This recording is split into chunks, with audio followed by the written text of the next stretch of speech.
విడిపోయిన వాళ్ళతోని వియ్యం ఉండదు, దగ్గరైన వాళ్ళతోని కయ్యం ఉండదు అంటారు కానీ ఎమ్మెల్సీ కవిత మాత్రం తండ్రిని ఎత్తిపడుపు మాటలు అనుకుంటేనే కేసీఆర్ ఇంటి పేరుతోని ఇంకా రాజకీయాలు చేస్తున్నది. మొన్న జూబ్లీ హిల్స్ ఎన్నికల్లో కాంగ్రెస్ పార్టీ గెలిచినందుకు బీఆర్ఎస్ కర్మ బీఆర్ఎస్ కే తాకింది అన్నట్టు ట్విట్టర్లో రాసింది. అంటే తండ్రి కేసీఆర్ అన్నట్టే కదా, కేసీఆర్ మనసు బాధపడేటట్టు చేసినట్టే కదా.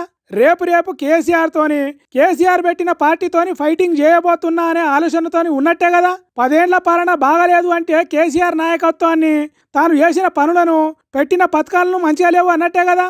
మరి అసొంటప్పుడు కేసీఆర్ ఇంటి పేరు ఎమ్మెల్సీ కవితకు ఎందుకు అని అంటున్నారు చాలా మంది. బీఆర్ఎస్ పార్టీని విమర్శించిన కొత్తలా కేసీఆర్ మా నాయకుడు అన్నది, కానీ తర్వాత కేసీఆర్ను, తన పాలనను కర్మ గిర్మ అని గిచ్చినట్టు తుమ్మముళ్ళుతోని కూర్చినట్టు మాట్లాడింది. పోస్టర్ల మీద, ఫ్లెక్సీల మీద కేసీఆర్ బొమ్మను తీసేసింది.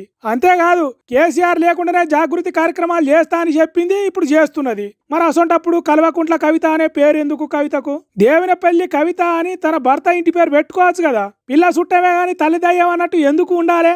ఆయనతో కల్వకుంట్లను తన పేరుకు ముందు కల్వకుంట చూసుకోవచ్చు కదా. మన ఆచారం ప్రకారం అత్తగారింటి పేరు పెట్టుకోవాలి కదా అని తెలంగాణ పబ్లిక్ మాట్లాడుకుంటున్నారట.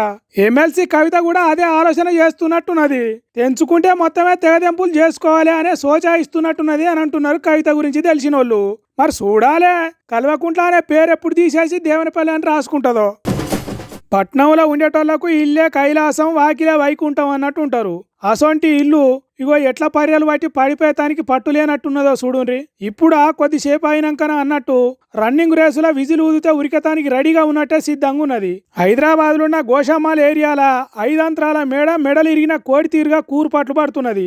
ఎందుకు ఇట్లా అయింది అంటే దాని పక్కకే ఉన్న ఖాళీ జాగాల కొత్తగా ఇల్లు కట్టుకునేటోళ్ళు పునాది కోసం కంతకలుదా వినరట. మెత్తటి మట్టి దసికినట్టు అయిందో ఏమో. ఒక పక్క బరువు ఎక్కువై బంగ్లా చిన్నగా ఒరిగి సిరాకిచ్చింది. ఇంకేమున్నది లబో దిబోమని మొత్తుకొని 5 అంతరాల మేడలో ఉన్నోళ్ళు దబ్బ కిందికి దిగిరట. ఎప్పుడు కుంగి కూలబడుతుందో అని భయంగా బతుకుతున్నారట చుట్టుపక్కల ఉన్న పబ్లిక్. 5 అంతరాల మేడ ఒరిగి ఇంకో మేడ మీద పడితే అది ఉంటదా? తునకలు అవుతుంది. అందుకే జిహెచ్ఎంసీ ఆఫీసర్లకు అర్జెంటుగా మతలా పంపిరట. కానీ 6 గంటలు గడిచినా దిక్కు దేశ లేదట. అందుకే మమ్మల్ని కాపాడుర్రి మహాప్రభో అని అడుగుతున్నారు జనాలు. జేసీబీ పెట్టి ఆ బేస్మెంట్ తీయడం వల్ల బిల్డింగ్ జరుగుతుంది, క్రాక్ వచ్చేసింది, బెండ్ అవుతుంది. ఓనర్ ఇప్పటివరకు లేరు, ఇక్కడ ఎవరు లేరు కూడా. అది ఇమ్మీడియట్ గా దాన్ని ఏమైనా యాక్షన్ తీసుకోకుంటే అది పడిపోతుంది. మీరు ఏమైనా గ్రెయిన్ అనేది తెచ్చైనా దాన్ని స్టాప్ చేయండి, లేకుంటే పడ్డదంటే ఇంకో బిల్డింగ్ కూడా డ్యామేజ్ అవుతుందండి. ఇక్కడ పైన మనుషులు కూడా ఉన్నారు, కిరాయి వాళ్ళు కూడా ఉన్నారు, వాళ్ళ ముసలోళ్ళు ఉన్నారు, వాళ్ళని జరిపించాం. మీరు దాని గురించి ఏమైనా ఇమీడియట్ యాక్షన్ తీసుకుంటే మాకేమైనా ఉంటుంది, లేదంటే మరి అంతే కదా. చిన్నగా సీమల తీరుగా వస్తామంటే కుదురుతుందా? పుణ్యకాలం పుట్టుక్కు అంటది. ఆ తర్వాత ఆగమయ్యేది మన పబ్లికే. ఏదన్నా జరిగినాక చర్యలు తీసుకునే బదులు జరగక ముందే జాగ్రత్తలు తీసుకుంటే మంచిది. ఇంటి ఓనర్ కూడా లేడు, ముసలోళ్ళు ముడిగోళ్ళు బిల్డింగ్లోనే ఉన్నారు. తొందరగా చర్యలు తీసుకోండి.